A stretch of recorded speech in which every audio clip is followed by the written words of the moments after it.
Hello, everybody. Welcome back to another episode of ITSP's magazine podcast. And this in particular is Redefining Society, where we talk about society and technology. I'm very excited to have back Theresa Payton with me. It wasn't that long ago since when we talked, and we touched on a few things related to the TikTok ban and I would say, what does it mean when politics and technology cross and relationship, international relationship, and all of these? Because there is somebody that studied this and practiced this for a long time. And she wrote a book in 2020, if I'm not wrong. We talked about it on my show. And now there is an updated version of the book because, 4 years in this world of technology is like 25 years, maybe even 30, what it was used to be. And so she's here to present this new book, which is not really new. It's an updated version, but she brings in a lot of scenario, what if situation that obviously with all the things that have changed and the things that didn't change needed to be adjusted a little bit. So enough of me. Theresa, welcome back. Hi, thanks for having me back. Always a pleasure, always a pleasure. So as the book demand, a little introduction about yourself, even if maybe people already saw not too long ago the other episode, but we always assume there is a new listener and we want to let them know who you are. Sure. Real quick about me, Theresa Payton. I spent 16 years in the financial services industry and just delivering cutting edge technology that customers would want to use that enabled the bank, but also had to be secure, private, confidential. And then I had the opportunity to work for the White House under President George W. Bush. And so I served under his second half of his second term, so 2006 to 2008. And while I was there, realized that the country had invested a lot in training me on what the adversary's capabilities were. And I realized that I wanted to dedicate the rest of my career in protecting and defending the digital footprints of businesses, governments, and individuals. So I had the opportunity to actually stand up my company, Fortalice Solutions. And I've got two partners in my firm, Melissa and Bridget. And we actually met at the White House. And so I've been running Fortalice Solutions and serving, the Fortune 150 through 500 privately held large enterprises, mid-sized firms, and we do a lot of government work as well as protecting high net worth individuals and VIPs. So it's really great to be here with you, Marco. And it's again really great to have you. And I am extremely excited about this topic because I love everything sociology. I love the way that it changed people mind and technology. In the end, I'm realizing more and more in cybersecurity, it's all about the human brain. As much as, some technology actually comes into place, but when it comes to condition people and what is called social engineering, it's something that I think in the end it's very relevant, and the human side of cybersecurity is more and more relevant. But in this case, you're talking about this book called Manipulated, and it talks about cyberwar, hijacking election, distort the truth, which is part of your title. I was reading that. I'm not that good at reminding them. But I am curious to start with this. Number one, as I mentioned at the beginning, 4 years, you felt the need to update this book. So let's start from that. Why couldn't you just leave that book the way it was and write a completely new one?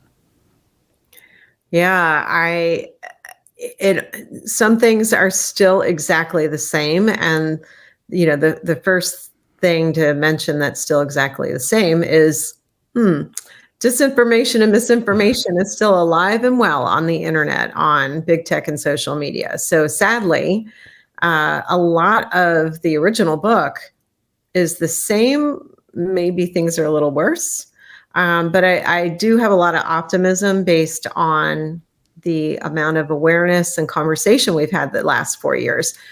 But I needed to update the book because generative AI was not out in the kind of public domain when the first version of the book came out. And now what used to take manipulation campaigns a little while, you had to have some technical know-how, but also you had to have some really great language skills or hire translators to really have a narrative, pop and become viral within a certain demographic.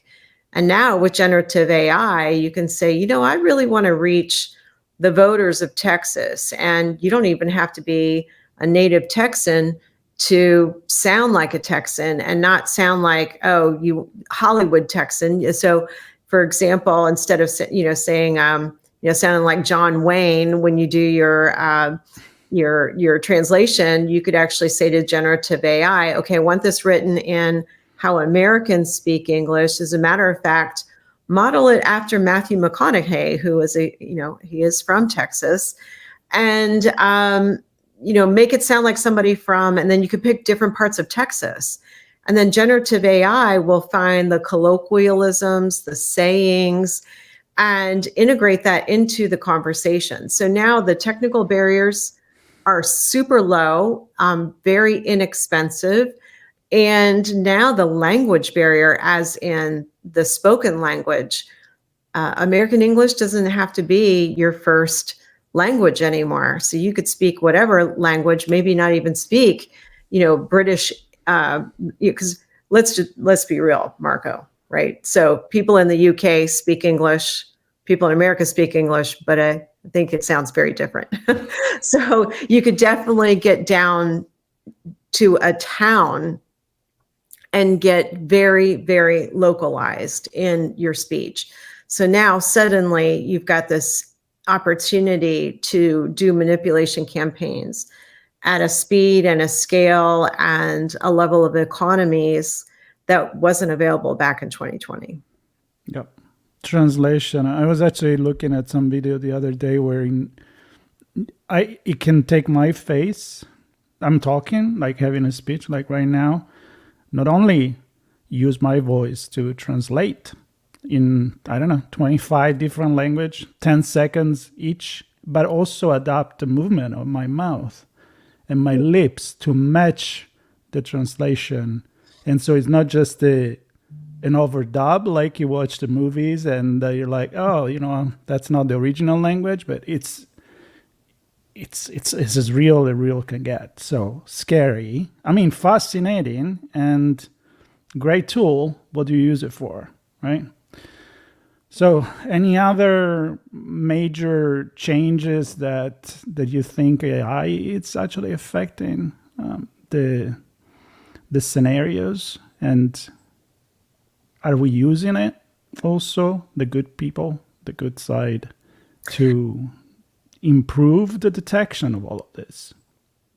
Yeah, you bring up a great point, because the generative AI and AI algorithms aren't inherently bad. They're tools.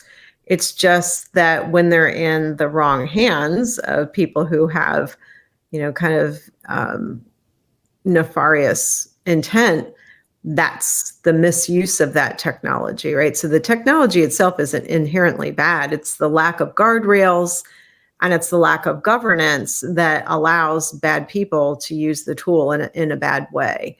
But I think, the good news is there are deep fake tools where you can actually put a deep fake, either a photograph or a video, into the tool, and it'll tell you whether or not they deem it to be potentially a deep fake, or at least an edited photo or an edited video. So I think that's incredibly helpful. You do have where different nations have had conversations around how do we leverage this technology for good, and if it's being leveraged for bad purposes, how do we as a global community spot and stop that and make it easy for people to detect it and report it and have it taken down. I also want people to take away like that. There's such power with this technology because, and I talk about that in the book. So even though I talk about the misuse of the technology, I also talk about how it can actually help us, right? So generative AI, besides the fact that it can help us with training videos, and if you are onboarding employees or vendors in multiple countries and multiple languages, the opportunity to in real time do translation for them that's pretty close to what they're used to expecting and hearing, reading, and seeing. So there's really a lot of good that can come out of it, including healthcare. We could end up having individualized, customized healthcare that could be incredibly helpful. I just saw something, and I haven't decided how I feel about it, but I did just see something about the ability to clone an expert. So if you almost think of it as a person who has a career of working in a particular field, has a body of knowledge. And so how do you share that body of knowledge? You can do it one-on-one by having a conversation. You can do consulting. You can give a speech and maybe reach 50 or 100 or 1,000 people. You could write a book. You can do a podcast like you do, Marco. Or in this instance, you can start to train your body of knowledge into a data lake and train a large language model and AI algorithms and generative AI.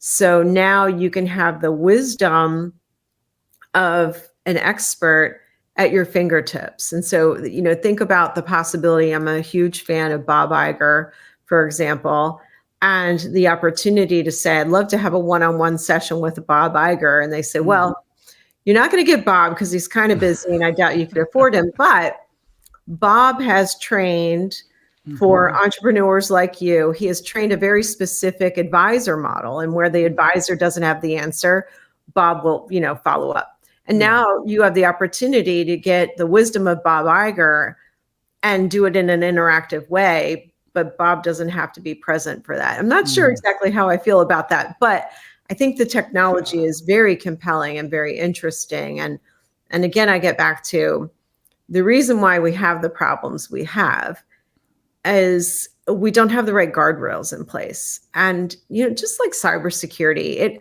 it always feels like everything rests very heavily on the shoulders of the user, right? So it's like we bought all these things. We've got a security operations center. You think about cybersecurity, it's like, but it comes down to what? Don't click on a link and open an attachment. Don't give away your multi-factor authentication code. That's really not the authentication platform. You're doing the wrong thing here, and be aware and be vigilant and report everything. And it's like, wait a minute, there's like a lot of technology going on here. Why are you relying on busy old me who's just trying to get my job done or live my life?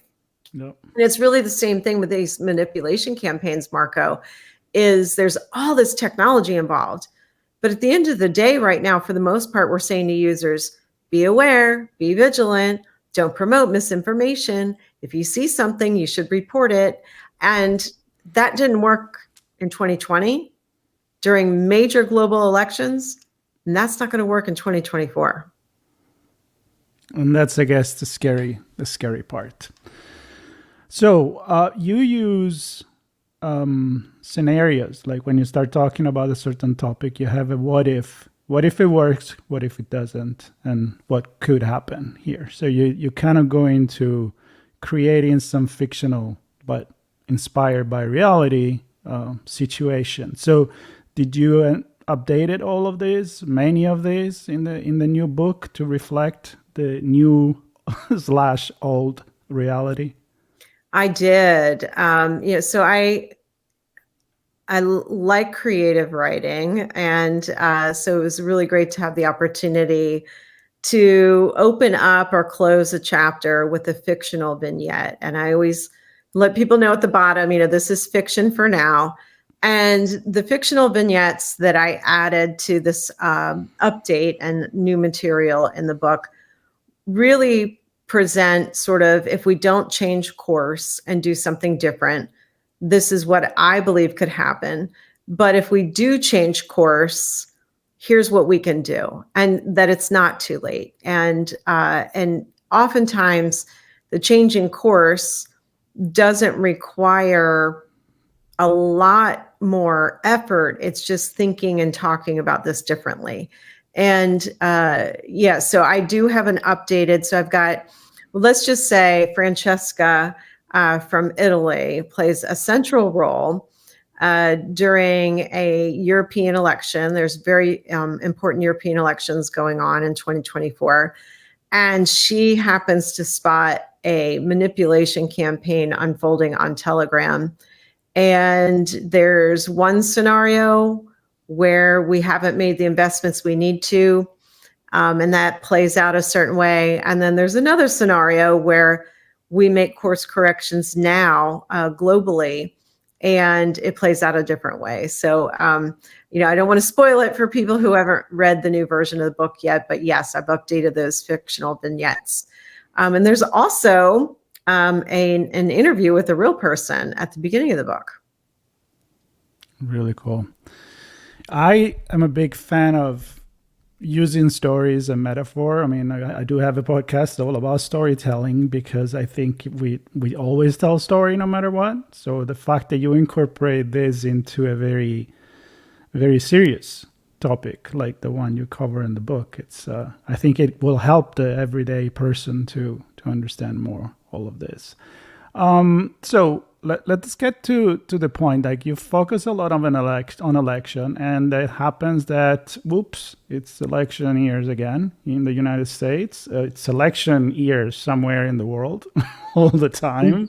I think there are plenty. I think you focus on the United States one, but obviously this kind of manipulation, we can see it happen everywhere, even probably some places even more, I'm assuming, where the regime may not be as democratic as ours, and we still are paying very dear consequences for the power of this cyber criminal. So are we in a better spot than 2020 then, or do you think the technology is giving advantages to the bad guys now? I think from an awareness standpoint, we're in a better spot, but the manipulators don't give up. And so they're leveraging the newer technology to basically work around what few guardrails exist.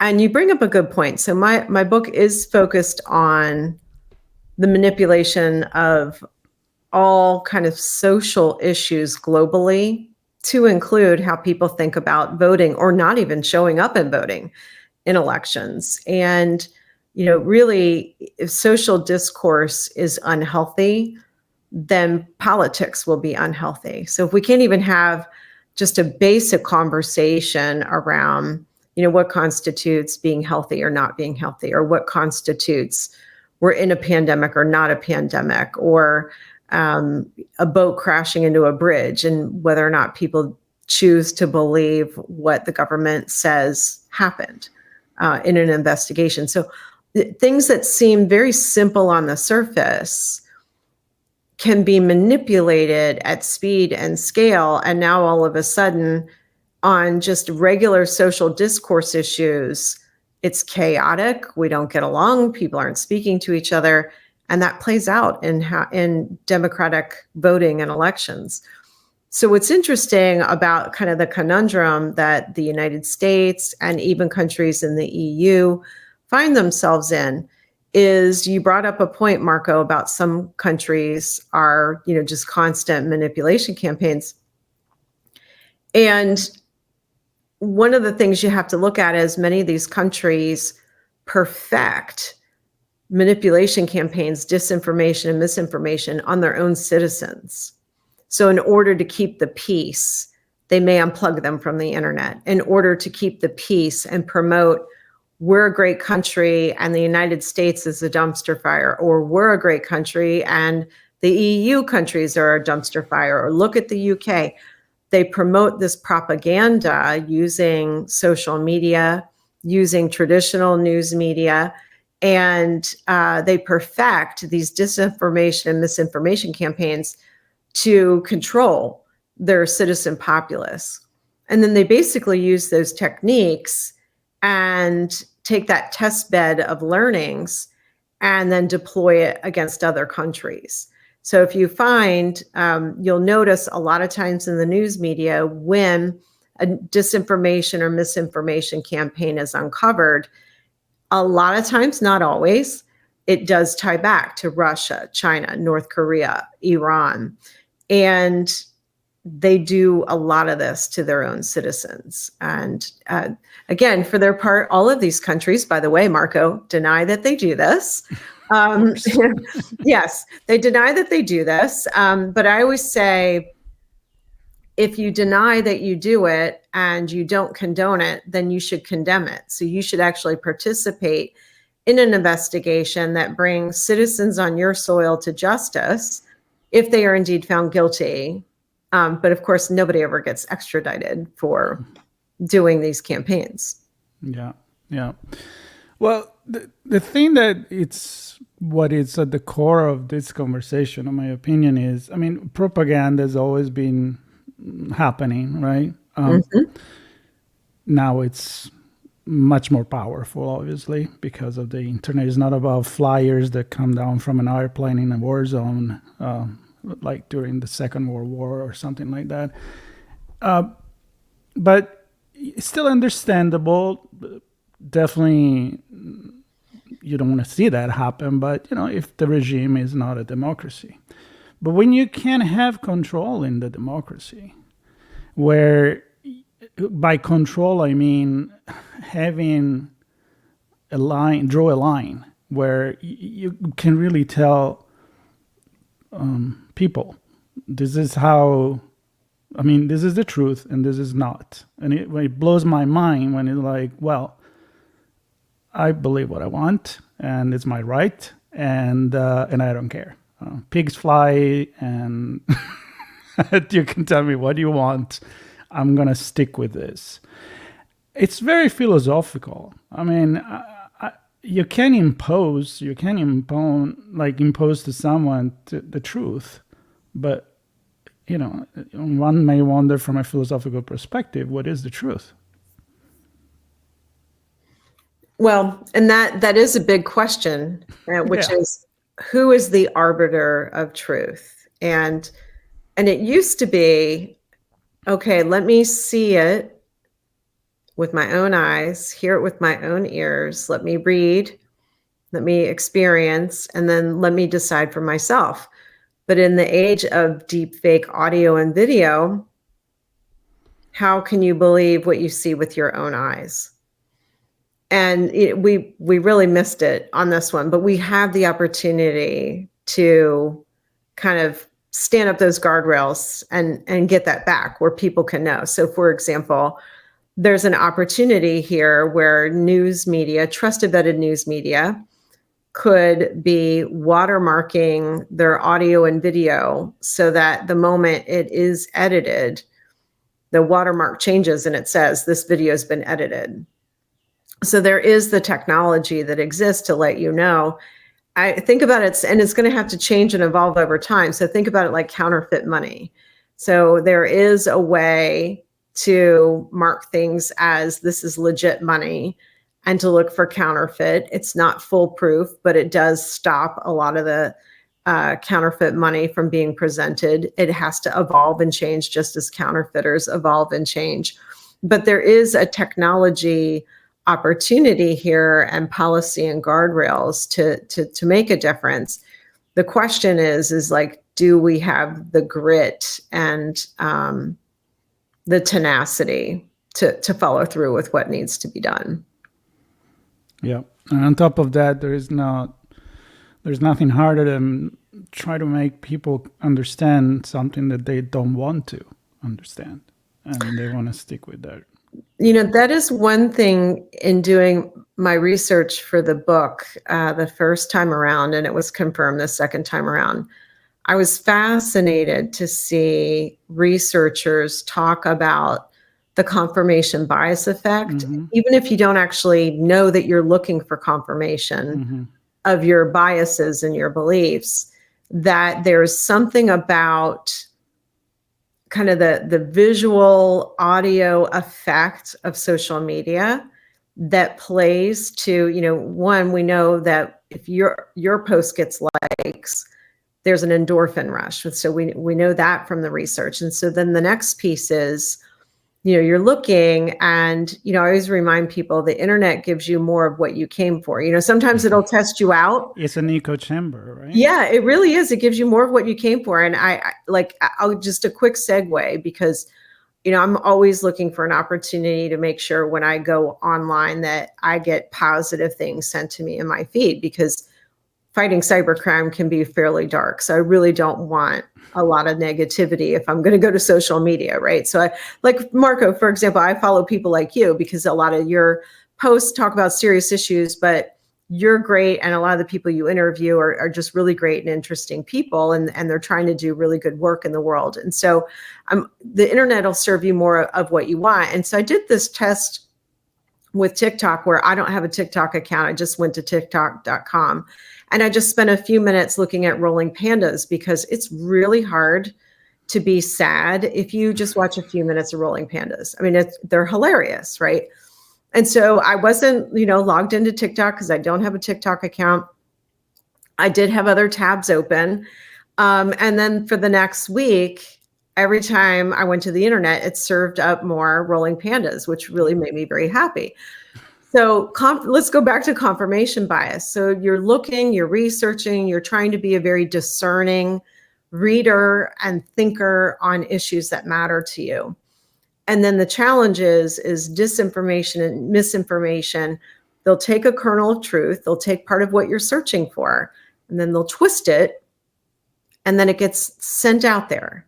And then because the internet's trying to give you more of what you're looking for so that you'll stay on that particular platform longer and you'll invite other people to come there and you'll cross-post things from there, it just keeps serving you up things and you don't even realize because you're like, see, I knew it. I knew I was right on this issue. And look, 3 different things came to me today telling me I was right on this issue. Now your biases have been confirmed and you don't even know it. You've literally been manipulated into thinking I was right all along. Now it's time to share this bad boy and this bad girl information with other people. And so that's the part that manipulators, people who do this for a living, that's the part they understand. They probably understand how algorithms hit any demographic better than the social media big tech platforms do themselves. I mean, let's face it. I said that at the beginning. Technology, yes, it helps because now you can tell AI to say, hey, I want you to pinpoint the factor that cross-reference data and tell me, how people react to these. And I'm sure, a lot of social media, they do just that. But it comes down to psychology.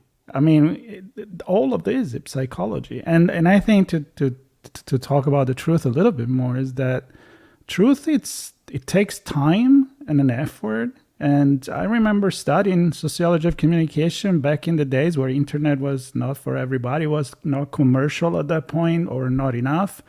And the professor of journalism will say, read 3 newspapers. One from the left, one from the right, one in the independent in the middle, and then make your own conclusion. People now, they just want the headline, and that's the old news that they get. So it's kind of made things easy for the manipulator, I'm afraid. Let's get into the book itself. One of the questions I like to ask when I'm on Audio Signal, where we talk about stories and storytelling, is who do you have in mind when you write this book? Who is it for? Your audience? Is experts? Is politicians? Is the everyday people? What's your message? Yeah, I have a little something for everybody in there. I really want lawmakers to read this book. It's a very complicated issue to understand. And there's a lot of jazz hands going on around freedom of speech. And I take freedom of speech very seriously. And around how do you regulate social media if they're, quote, not news organizations? We have to do better. we deserve better as a generation, and our children and our grandchildren deserve better. And so just throwing up our hands and saying, in the name of freedom of speech and in the name of, no, they're not really news organizations, there's nothing more that can be done other than just be aware, be vigilant people, and report it. Parading big tech and social media up on the hill, incredibly ineffective and actually quite frustrating. And again, I'm just going to say, lawmakers, we deserve better from you. And I mean that for citizens all across the globe.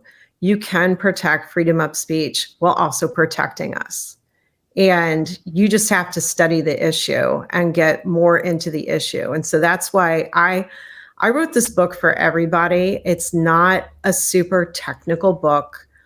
And I tell a lot of people, look, this book may not be for you personally, but I want you to read it. And if you have a friend, a family member, a colleague who is falling prey to misinformation, disinformation over and over again, this is for you to give it to them, ask them to read it, show them love, space, and grace, and then open up a conversation based on the book. I hate hearing that people no longer speak to somebody because, they believe these conspiracies and I can't get through to them. And so I'm hoping the book can actually open up a dialogue. I would like teachers to teach this in their civics and history classes. This does not have to be a technology class book. The generation coming up, they don't have the protections around them that they need. And we need them to, Marco, I had sort of the same thing. I had an economics professor who would tell us we had to bring in articles on both sides of the issue, and that had to be both national and international newspapers. Mm-hmm. And so I had to old school go to the library and photocopy articles on both sides of the issue. And then I had to write an executive summary of what I read and both sides of an issue for my economics professor. And that was really good because it got me in the habit of saying, well, that's an interesting point of view. I wonder what somebody who has an opposing point of view would say, what research supports their opposing point of view.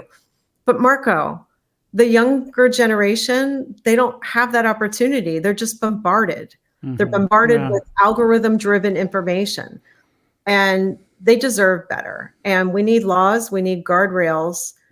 I'm typically a less laws are better, but in this situation, we need help. And Superman's not coming to save us. So I wrote the book that while lawmakers struggle to figure this out and give us better laws to help us with this, that we can each help each other, that we can support each other, that we can be friends and colleagues, and we can agree to disagree on social issues, but at the same time, with love and grace and space, not allow each other to be manipulated. Yep. Well, I'm into that.